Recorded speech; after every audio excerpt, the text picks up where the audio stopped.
And we are here with Ben Davis, and we are excited to take the time to connect with you, Ben. How are you doing? Man, I'm well, bro. Yeah, very good. How are you? I'm doing well. I'm glad to have you on today. I mean, I see you all got it all set up and ready. Are you about to hit the gym after this, or have you already got a workout in? No, no, Laura did. She got hers in this morning. I'm gonna get mine in a little bit later, but yeah, we're here at the gym. It's been empty and lonely for the last 3 4 weeks, but hope to be back soon. Hope to be back soon. Yeah, that is definitely one of the things that we're going to definitely get an opportunity to talk about today because now that we've been quarantined for a while. I mean, we've talked about all different types of things. We've talked about like our mental health. We've talked about our like rhythms. We've talked about a lot of different things, but today we're going to get a chance to talk about some of the physical nutrition and some other different types of things. And what better person to come to than Ben Davis? Noble Nah, Clay. Tell me a little bit about Noble Clay. yeah. So Noble Clay is just a dream God had placed on my heart probably 6 7 years ago to take the gospel to people, strengthen the saints, and make disciples through a gifting that He's given me throughout my life, which is surrounded by athletics and physical training and fitness. And so, Noble Clay was birthed out of that, and it's a nonprofit in Southeast Atlanta that's providing personalized functional fitness for all members of the community, regardless of their income or their fitness level. And yeah, we have we say we're individually designed, but we're community strong, and we've seen some amazing life change already happen in the few 4 months that we've been in operation here in Summer Hill, Peoplestown neighborhood. So Well, what I love about Ben is that you are a pastor. Like having a chance to work with you in the past, I mean, the idea of like you use this platform, but I've felt really pastored during the time as you are coaching me. Because a lot of times, when you think about working out and physical fitness and those types of things, it's like you got this mind or this idea of this coach just yelling at you and just kind of like, just telling you to beat your body. And it's like, but when I did it with you, it was kind of like, man, yeah, you pushed me, but it was like you were very pastoral in in what you and how you did it. So I'm just really grateful for you, and I'm really excited about this new endeavor. And I know that the enemy in many ways has tried to hinder you from getting this off the ground, but I know that you're going to do supernatural work both in you. God's going to do supernatural work both in you and through you through the Noble Clay. So I'm really excited about. man, that's very encouraging to hear you say that. And I mean, I give God all the glory and the praise for that, because it's mind blowing how He's gotten us to this point and gotten me through this, to where I am now. And just but it's very encouraging to hear you say the pastoral aspect of it. So I'm Yeah. thankful. And I'm excited. And by the way, I just want you to know that your wife was the first one to jump on today. So she is in 100% support of you. She was the first one to get on today. And so we just have to send that shout out. I always love it, when we do that. And so there's people already lining up, to hear from you today. And so I'm really excited about that. But before we do, we like to hear some of the personal side. And so I got some questions for you today, Ben, because we gotta ask you some things because you got the gym in the background. You always talk about eating and all that, but we want to know first of all, what is your favorite ice cream? What's your favorite ice cream? What's your favorite cake? And don't give me like the dairy free, sugarless. Like, what is your Yeah, favorite ice cream? man, hands down. Now it's hands down um, salted caramel. It's a cashew milk. Sorry, it's dairy free cashew milk ice cream, but it's legit. It's legit as legit can come, and it's good for you. And so, See, it's not good for you. It's a healthier version, I should say. okay, I was about to say like it's good for you. So if I just ate that every day, I'll be good. I'm trying to take those words back. Okay. All right. So what is your favorite food that you would recommend people not eating? That you would recommend people not eating. What is that food that you know that you should not be eating this. And I'm going to use the word should, even though so you can feel the shame and the Shaking guilt it and up. all of that. Before Shaking you it up. talk about all of the healthy things that you do, I got to Yeah. first kind of show that you are human. So what is that? What is that food? Yeah. I feel the shame cloud over it. Just hovering. I would say just because the prevalence of it in our society, or at least in America, is pizza. At least the pizza in America. You know, you go to Italy, you might, you know, we're talking about a different thing, but yeah, I would say pizza. Oh, Why okay, not? pizza. Because I was hoping you was gonna say pizza because I've been in your presence when you've put down a few pizzas. You I'll know, put that whole thing. yeah, like I've been in your presence. I was like, and I felt good during that time when I saw you put down that. I was like, oh, Ben is over there. He putting that pizza down. You know, Yeah. and but I love what you have always said. Like, you're not kind of one of those Nazis. Is it's like never, ever, ever. But you talk about moderation. You talk about like creating that healthy tension. But it's and there are times where you're saying like you need to kind of shock your body. You need to do being very intentional. But so yeah, I Yeah. just think that it's interesting. Yeah. Yeah. That's good. Yeah. I want to talk, and I'm going to talk about that in a little bit. Just, yeah. Yeah. Around that same idea of this tension and balance in between that. Yeah. So let's go ahead and just go jump in. So we got people in. We got Noelle in, Loretta, Rob Harden. Rob said he's proud of you, man. So he's up at Uh, Tola is on here. What's up, Tola? Marika Mitchell is on here. Holly's on here. That's good. It's good yeah. to see. And I just want you to know, while your wife was the first person on here, she's also going to hold you accountable. And she said, "Oh, he can put more than just a pizza down, right? And more than cashew milk." So just know that you're being fact checked throughout this whole I thing. know. You're going to be fact checked. So you can't just tell us something and then because Laura's the honesty. She's on the thread already, giving us the honesty. So She's give my us the number real one deal. fan.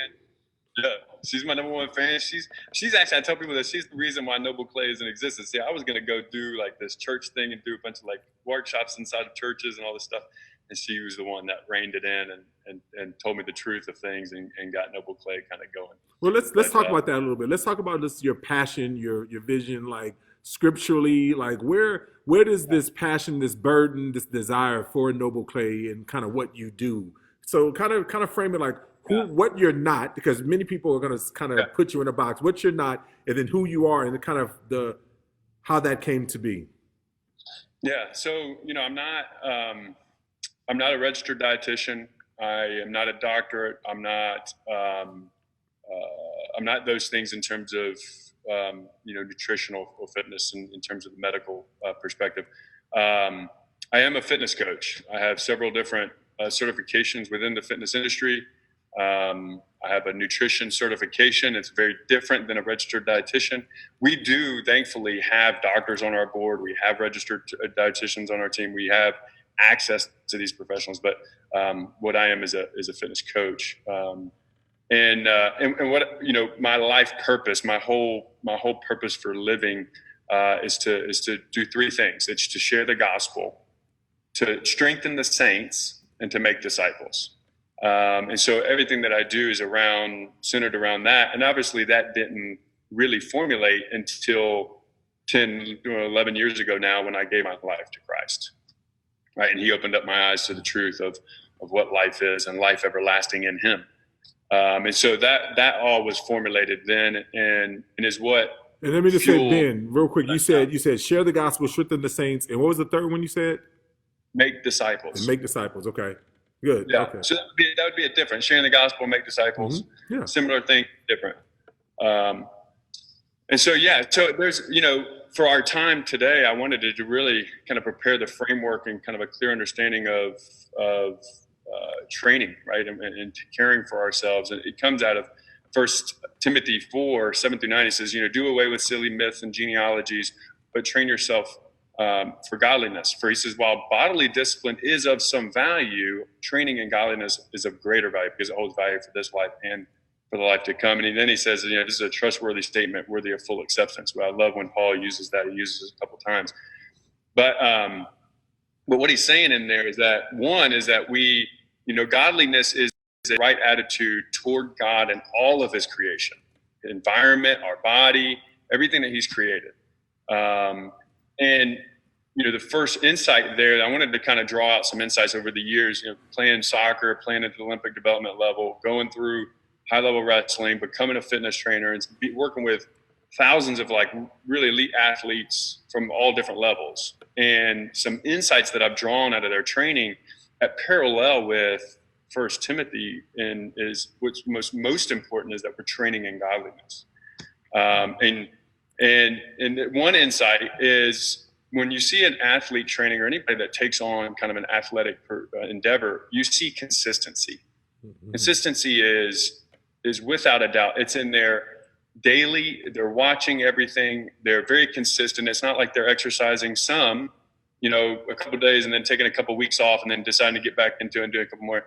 And similarly, when we're training in godliness, when we're pursuing this, which is the inner man, the really depth, the inner part of who we are now as a child of God through Christ, him developing us and changing us to be in his likeness. And so that pursuit takes consistency. And that's something that guys just convicted me on recently, is in my life in the last couple of years, I've seen myself kind of go in and out of my training in godliness, my prayer life, my time in scripture, just my solitude with him, choosing to just, stay, quiet before him, or even just to choose to say, hey, I'm a child of God, like speaking that, over myself. I've seen my lack of consistency create issues in my life. And so that's one insight that I pulled that I've seen. Another thing is that, athletes, when they're training, is they have all their heart into it. Everything. It's an entire lifestyle. Like it's not just their training and then their competition days, but it's their eating, their sleeping, what they choose to put, to sustain from, who they choose to not surround themselves with, what they choose to listen to, all kinds of them. It's just constant. It's a lifestyle and I'm talking elite people, call them Olympians if you want, right? If you observe an Olympian athlete, like everything is dialed in to ensure that he's performing at the best level. And so similarly, our entire heart and lifestyle has to be in this idea of training in godliness and our character. Like I've heard you say oftentimes, Dot, it's not just Sunday and Wednesdays,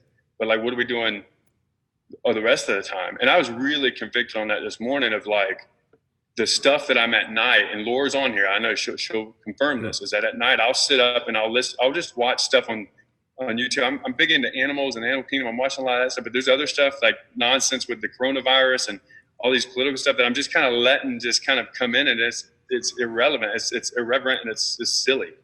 And it's impacting my inner being, my training in godliness. And so one thing I've seen in that is that we have to have, our heart is entirely into this. It's an entire lifestyle, every part of our being, when it comes to training in godliness.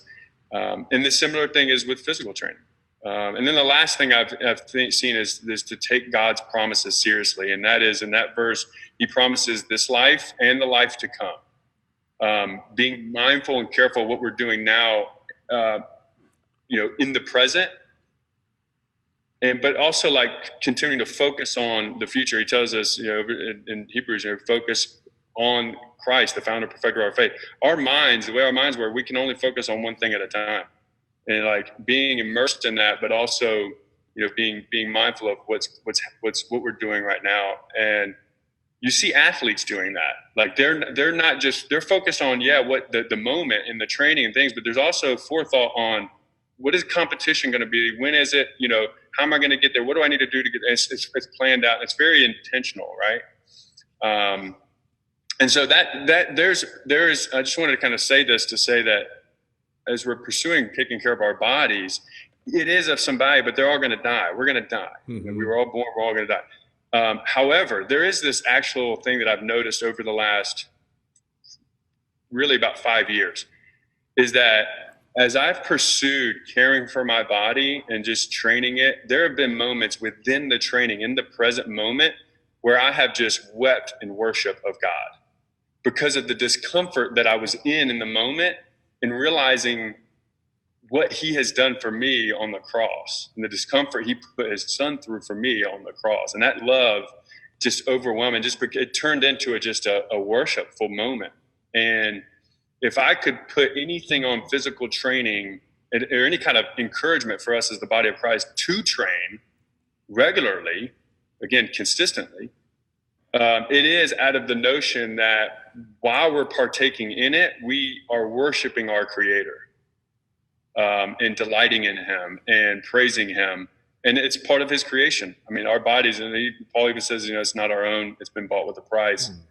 So just and then we see in Romans 12:1 of like, we're present your bodies as living sacrifices unto God. And so I just wanted to kind of frame our time to say like that training in godliness it holds promise for this life and the life to come. But yet we can actually train our bodies, our physical training, as a way of worshiping the Lord. Yeah. And I think and this is the reason why, like I said before, I mean, you really live this out, and like even in that time, like being pastored through that moment, this is not just simply about physical training, even though that is one of the applications. And what I love what you're saying is that physical training can be worship to the Lord, and as we are worshiping, it impacts us, and so like as we kind of we got about 10 minutes left, as we kind of go from like that, like framing it pastorally, let us do that First Timothy 4 passage. And by the way, Josh Cran said he's grateful for your strength when we had to move the Hottie's 500-pound green egg, because he basically, if you guys don't know, it's a funny story that, when we moved, basically we were trying to go from I had a green egg that was up on a platform, and Ben and some other church planners and pastors helped us move. And if we didn't have Ben there, it was very interesting. It would have been a very interesting endeavor. So, but let me pause you real quick on this note. This is huge.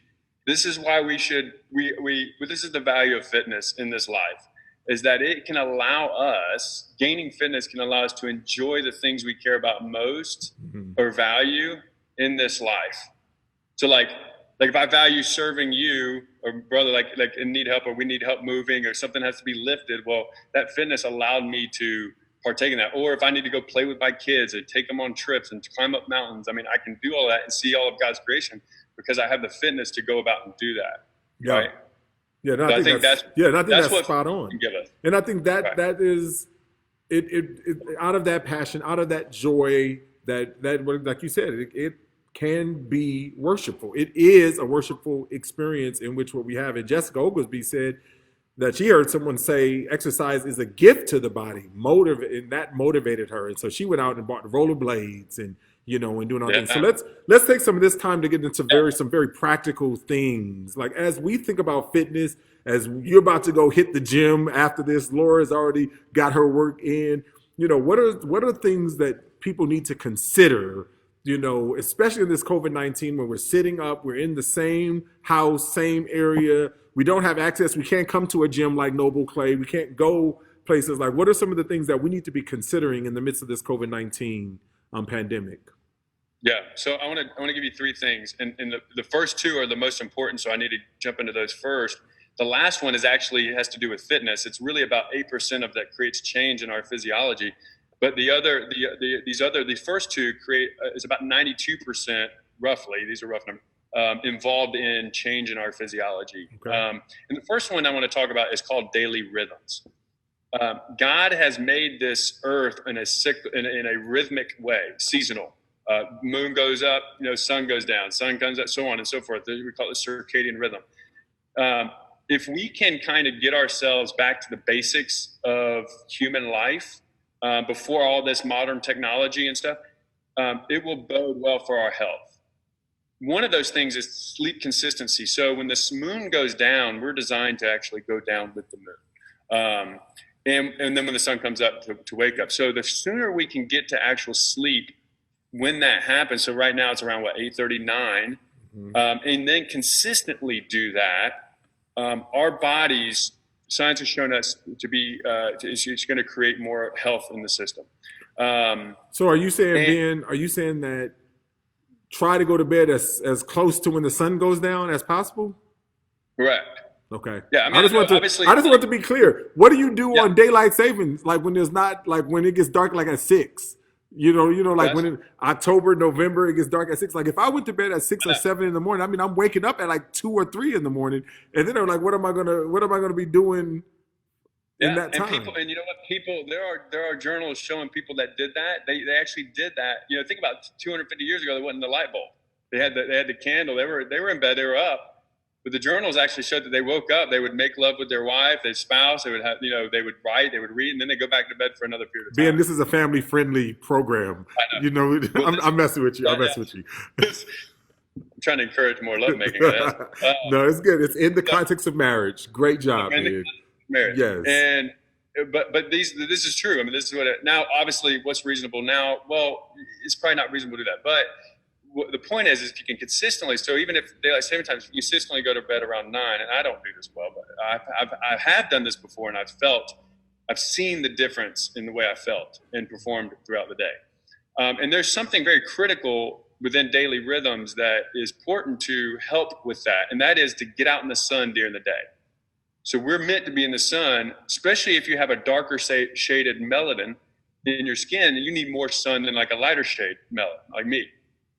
So I could be like 20, 30 minutes and get a good amount of dose, but somebody that's a darker shade needs around 40, 50 minutes So Ben, are of you saying black people need to be sun. out in the sun more? Correct. What's the science behind that, Ben? Like, I'm sorry to get you off your thing. I'm just trying to Yeah. figure out like why does black people need to be You out in the told me not sun to more? get deep into the science here. You said, I'm just trying to figure this out. But I mean, you just said like I noticed you so said like white people like me, but you didn't say black people. You just said like I'm just trying to I said darker shaded individuals. Yeah, yeah darker melanin. That's shade. all. That's all one skin. We know that. It's all one race. No, I'm just okay. It's I'm not going. different shades. We don't want to take you off. I don't want to take you off the course, but I'm just saying like what I Here- heard. What I Yeah. heard was black people need to be out in the sun more. That's what I heard. So I was just trying to Okay. figure out why. But go ahead, Yeah. continue on. So here, let me give you a real short why, and I'm gonna have to plug my computer out because it might die. Is that when the sun hits the skin, it helps turn cholesterol, the cholesterol that's on the level of your skin, into vitamin D. Vitamin D has a whole host of health benefits, and there's some other things that it does. Is it helps promote the hormone release of melatonin. Melatonin helps you go to sleep at night. So in getting out in the sun, there's actually regulatory things going on in the body when you're in the sun that is actually preparing you to help sleep deeper, not just go to sleep early, but actually sleep deeper while you're asleep. And there's a lot of restorative things like physiological and psychological things that happen when you That's sleep. good to say because I'm a dark skinned brother. That's why I don't have problems sleeping. Because I got a lot of melatonin that is letting me just go. I'm knocked out. I'm comatose, and that's why when the kids are acting up, or the dogs need to be let out, like I sleep right through it. And so now I got a scientific reason. Angie, I hope you're listening. I got a scientific reason why I sleep through the noise out there. Ben just gave it to me. I just want you guys. You guys are all heard it here. Stuff you don't hear anywhere else except for here. All right, You're classic. let's continue on. Let's continue on. So then within daily rhythms, the next thing is work-rest ratio. So like we get in this mode of just working and hurrying. I would encourage that you work in blocks. So 50-minute of work, 10-minute rest, 50-minute work, 10-minute rest, just like we did in school. There was breaks. That's a very healthy thing to do. And during that time, just to kind of breathe and take your mind off things. Okay, so that's the first thing, daily rhythm. Second thing, nutrition. During this time, the first law of nutrition is do not bring it in the house. Because Coach Ben will eat it, your loved ones eat it, everybody will eat it. So the key is not to get it in the house. And that includes pizzas, we know all the bad things, the sweets, all of those things. And so if I could give you any kind of tip, that would be it. Don't bring it in the house and you'll do well. And then let's get into the third thing, because I know, how much time do we have here, D? We got about 5 minutes. Okay. And then, so yeah, if there's any questions on nutrition, y'all can go ahead and post them. But wait, hold on, real quick, because Holly just said I'm confusing melatonin with melanin, and so I'm just, hey, I'm Yeah. telling you, So I'm hearing things for the first time. So you yeah, gotta yeah. clarify because So, I may be yeah. confusing things. Melanin is the skin, is all of our skin, and there's Okay, different shades of it, right? That we have. Melatonin is a hormone that helps the body go into a sleep state. okay. Those are the difference. So did I Yeah. confuse Ben? Because I just need to, like, people up here trying to check me. I just want to know, did Yeah. I confuse it? Did I have the right interpretation? Possibly that if you were in the sun a lot and you're in the sun and you're getting that melatonin increase, then yeah, it makes sense that why you slept and the dogs are having to be let out by Angie. Okay. Let's Or continue on. Let's just take that interpretation and let's go with it, Ben. Let's okay. go. Okay, what's the third thing? And then the third thing's fitness. So movement, any kind of movement. It doesn't matter. Typically, it's going to be the movement that you're going to want to do. It needs to be fun. If it's Jessica's rollerblading, then go rollerblade, but do it consistently. I drew out the insights from First Timothy, and that is consistency. When we see discipline, that term is consistency there, and so it just needs to be daily movement. And I think of like our blood flow. Like there's life in our blood. Our blood is like a river. You think about like the Colorado River is beautiful. If you've gone and seen it, it's like it's rushing, it's moving, and it's clean because of the movement. But if you've gone and seen like a creek that a beaver has dammed up into a pond, what you'll notice is that because it's not the water's not running well, you'll see that there's a lot of gunk and algae and just stuff that's built up because of the lack of flow that the creek is now undergoing. And so what I can encourage us the most is just move and move consistently and get that blood going regularly throughout the day. And there's two ways to do it. There's the purposeful exercise. So like I'm going to go out, I'm going to get on my roller blades and I'm going to go for 30 minutes, right? That's purposeful. Then there's what we call NEAT, and that stands for non-exercise activity thermogenesis. I know it's a mouthful, but just think about it like this. It's the stuff that you do that's outside of purposeful Ben, exercise. I just want you to know that you have said all the most educated words. 90% of the words that you've said so far, I'm just like, man, this brother is smart. No. But go ahead, but just continue on though. Yeah, continue on. So we keep it simplified. So what it stands for, what it is like it's like fidgeting. So if you can, or like me, like I'm standing up right now in the gym on this call instead of sitting down. So like getting a stand-up desk, fidgeting, taking the stairs instead of the elevator, walking your dog, just exercise type movement. The more you can do that, the better. The more that blood flow is going to be moving. Right? Again, that river's not going to get gunked up. So, and in terms of like anything deeper than that, obviously you guys can all reach out to me. We've got a good ebook that my team and I put together. Destiny was huge in the graphic piece of it. We had Ricky Brew was the photographer, and then the rest of our coaches, and we all put together some really good information that I'd love to share with the Blueprint family that kind of goes into these three things that I just talked about in a little bit more depth. No, that's really good. And I think, again, this is the way I took it.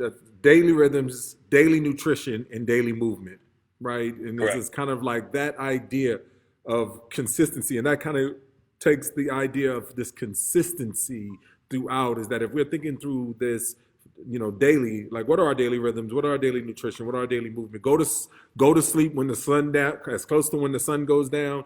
Don't bring it into your house if you don't need to eat it.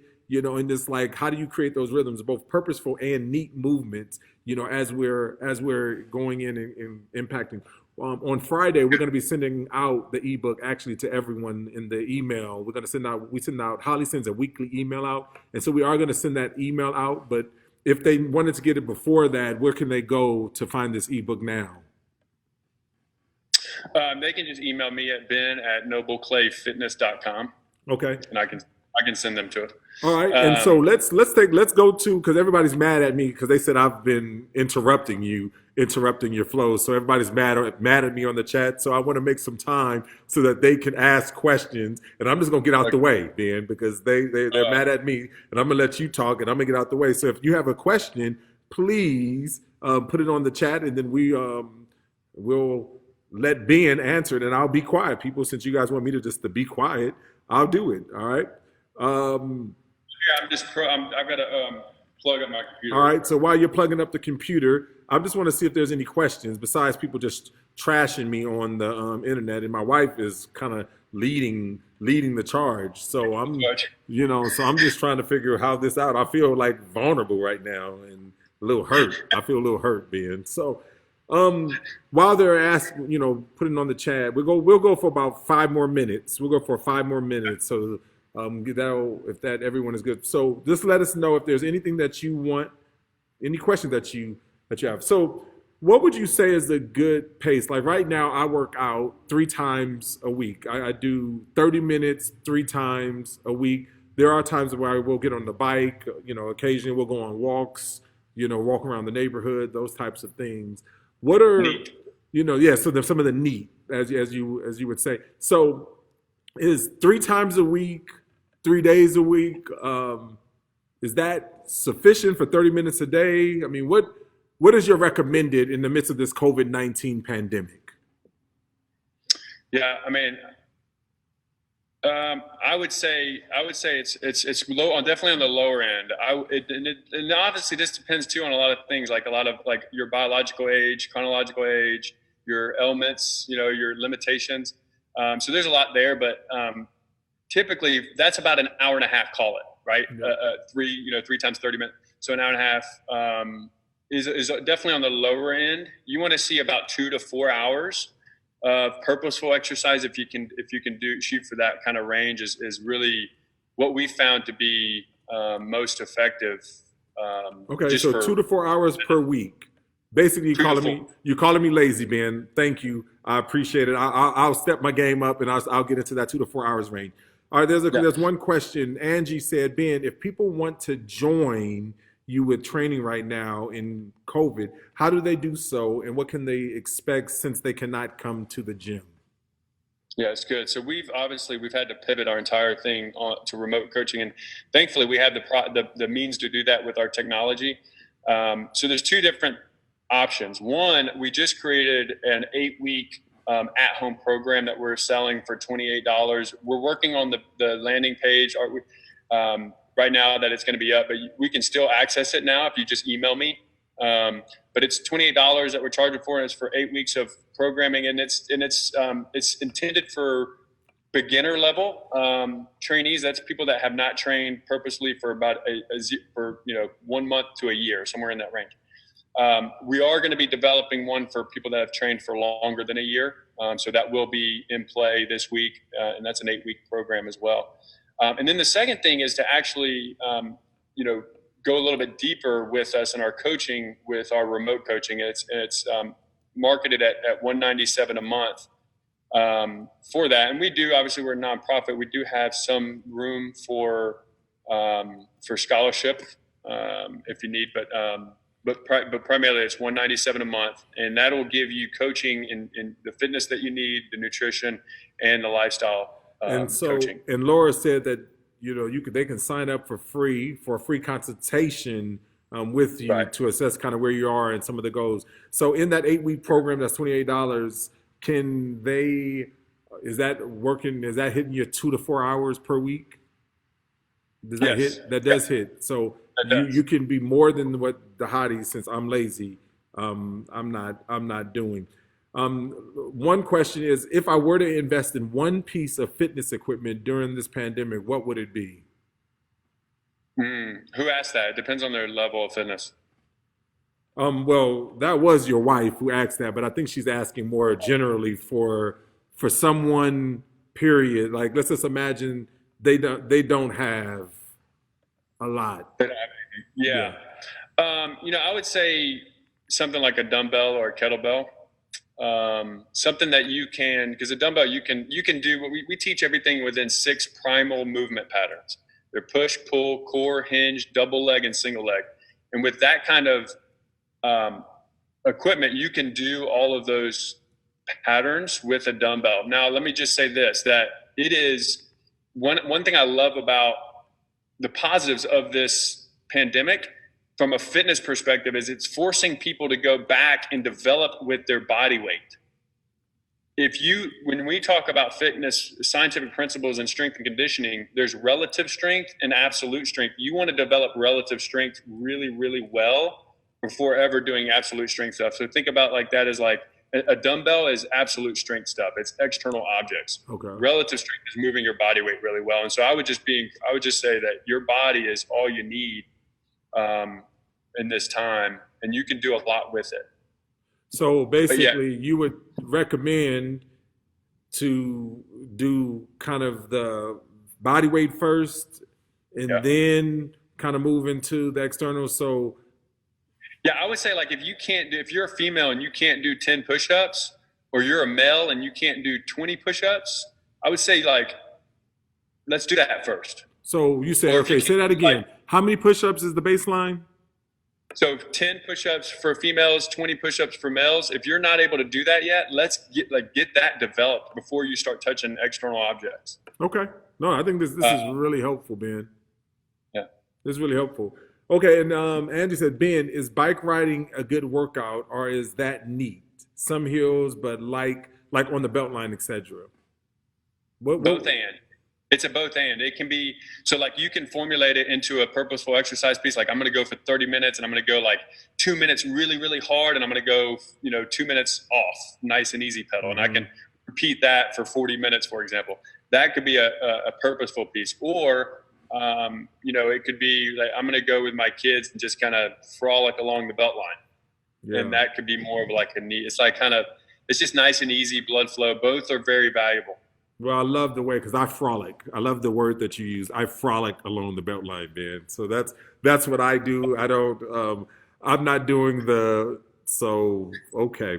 So there's all types of shame, Ben. Like I've never felt as convicted with any of my other guests, Ben. So I don't know if I'm ever inviting you back on to this, because I've been so convicted during this time with you, and I've just learned that what I've been doing has been worthless. I need to extend. I need to get into that 2 to 4 hour range, and I'm going to do that. But this is all seriously, this has been really good, Ben. I really appreciate it. Think about it. That happened with you and Chip Dodd too. Yeah, that is true. But you make me feel real guilty. All that is like, and bless my life. Yes, I'm feeling shame, fear, guilt. I'm afraid to go home, because now you have given Angie all type of ammunition to make me work out even more than what I did, because even the hour and a half that I had is because of her. So now it's going to be more. So thank you, Ben. So I really appreciate it. But man, we are over time. I really appreciate you, man. Yeah, we're definitely going to have to get you back on, soon. And hey, man, I would just love to just to leave our family with this challenge is how disciplined can we develop ourselves physically with the aim to allow that to correlate into our training and godliness. Yeah. Like the disciplines we build up, let that be a motor to develop ourselves in godliness. And I gotta do some work, because I gotta develop that habit to, when I'm working out, to be worshiping God. Like I'm not there yet, Ben, and I need to get there. And I need to continue. I need to continue. Last question, and then literally we have to go. Aaron Burton Cole. Aaron, what's up, Aaron from Memphis? She's basically saying, what type of movements do you recommend for someone with a rapid heart rate who may be timid to do high intensity movements? Good. Walking, and then working up a pace within walking. So walking at a slow pace where you feel comfortable, and then being able to maybe the next training session, try to increase the pace just a little bit. Yeah. Very little dose of improvement in your walking. And then just being very slow and steady in terms of your increasing of pace. And then as you get really comfortable with that, and you're kind of almost to a jog or a run, then, and that could take 6 months, then, you can start to try to challenge your body in other ways, like a squat or elevated push-ups, but under a really slow tempo and controlled pace. Yeah. And just being constantly aware of like what that's doing to you, and how your heart's keeping up. So there's a lot there. That is more of a medical piece that I would say be very careful with, and just maybe consult with a trainer or coach or physical therapist someone that is going to be able to help monitor that your development in that, and you'll probably learn a lot through investing in a qualified coach or physical therapist that can help you with that situation. And you'll be thankful that you did. If Lord willing, God brings you to 70, 80, 90 years old, and you've created these really good habits that cause you to be strong and resilient in those years. I think you'd be thankful for the investment that you did. Yeah. Thanks, Ben. Appreciate it. Again, Noble Clay. Look him up, and we'll get the information out to everybody as soon as we can. Appreciate you, man. God bless you. God bless you, brother.